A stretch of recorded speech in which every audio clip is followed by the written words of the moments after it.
Hi எல்லாருக்கும் வணக்கம். Welcome to சமையல் சேனல். இன்றைக்கி ஹெல்த்தியான ரெசிபி பார்க்க போகிறோம். கருப்புளுந்து லட்டு. இது எப்படி செய்கிறதுன்னு வாங்க பார்க்கலாம். அதுக்கு ஒரு டம்ளர் அளவுக்கு கருப்புளுந்து எடுத்து நல்லா ஒரு 2-3 டைம்ஸ் நல்லா வாஷ் பண்ணணும். அதை வாஷ் பண்ணோன்னா அதில் இருக்க தூசி எல்லாம் போயிடும். அதுக்காக தான் வாஷ் பண்ணுறோம். அதுக்கப்புறம் அது குக்கரில் ஆட் பண்ணிவிட்டு இப்போது ஒரு டம்ளர் அளவுக்கு கருப்புளுந்து எடுத்தோன்னா 2 டம்ளர் அளவுக்கு தண்ணி ஊற்றணும். தண்ணி ஊற்றி அதை மூடி போட்டு ஒரு 8 விசில் வர வரைக்கும் நல்லா வேக வைக்கணும். ரொம்ப குழஞ்சிடக்கூடாது. ஒரு மீடியமாக 90% வெந்தால் போதும். ரொம்ப குழஞ்சிட்டோன்னா நமக்கு உருண்டை பிடிக்க வராது, ரொம்ப இலகிடும். அதுக்காக தான். நெக்ஸ்ட்டு கருப்பட்டி எடுத்துகிட்டு அதை நல்லா இடித்து அதுக்கப்புறம் அது மிக்ஸி ஜாரில் போட்டு நல்லா நைஸாக அரைச்சி வச்சுக்கணும். அரைச்சி வச்சுட்டு இப்போ கருப்புளுந்து எடுத்து இந்த அளவுக்கு நல்லா வெந்திருக்கும். வெந்துட்ட அப்புறமேட்டு அதை அப்படியே எடுத்து நல்லா தண்ணி இல்லாமல் முதல்ல ஃபில்ட்ரு பண்ணணும். ஃபில்ட்ரு பண்ணிவிட்டு அதுக்கப்புறமேட்டு நல்லா ஆற வச்சுட்டு தான் நம்ம மிக்ஸி ஜாரில் சேர்க்கணும். இல்லைனா அது ரொம்ப தண்ணி விட்டுரும். நமக்கு ஏற்கனவே கருப்பட்டி இருக்கிறனால அதுக்கப்புறம் தண்ணியாக போயிடும், நமக்கு உருண்டை பிடிக்க வராது.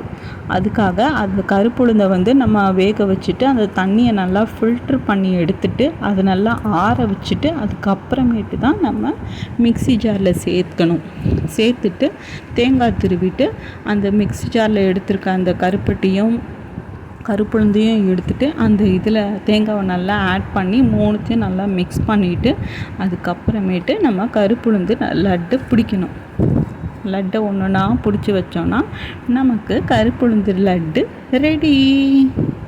இது சாப்பிட்டோன்னா நமக்கு உடம்பு வலி, கை கால் வலி, முதுகு வலிக்கெலாம் அவ்வளோ நல்லது. முட்டி வலிக்கு கூட அவ்வளோ நல்லது. ஏன்னா கருப்புளுந்தில் அவ்வளோ பெனிஃபிட்ஸ் இருக்குது. நம்ம தாத்தா காலத்துலலாம் அவங்கெல்லாம் இதெல்லாம் சாப்பிட்டனால தான் அவங்கெல்லாம் அவ்வளோ ஸ்ட்ரென்த்தாக இருக்காங்க. அதனால் இதெல்லாம் அவ்வளோ சாப்பிட்றது நமக்கு உடம்புக்கு அவ்வளோ ஸ்ட்ரென்த்து. இது சின்ன குழந்தைங்க சாப்பிட்டா கூட இது அவ்வளோ ஸ்ட்ரென்த்து. நாங்களாம் சின்ன பிள்ளையாக இருக்கப்போ இதை தான் நல்லா விரும்பி சாப்பிடுவோம். எனக்குன்னு வேணும்னு கேட்டு சாப்பிடுவோம். ஏன்னா இது அவ்வளோ டேஸ்ட்டாக இருக்கும். நீங்களும் ட்ரை பண்ணிவிட்டு எப்படி இருக்குன்னு கமெண்ட் பண்ணுங்கள். பாய். எங்கள் ஊர்லலாம் நாங்கள் ஊருக்கு போனாலே கருப்பட்டி காஃபி குடிப்போம். கருப்பட்டி மாவு காஃபி குடிப்போம். பாய்.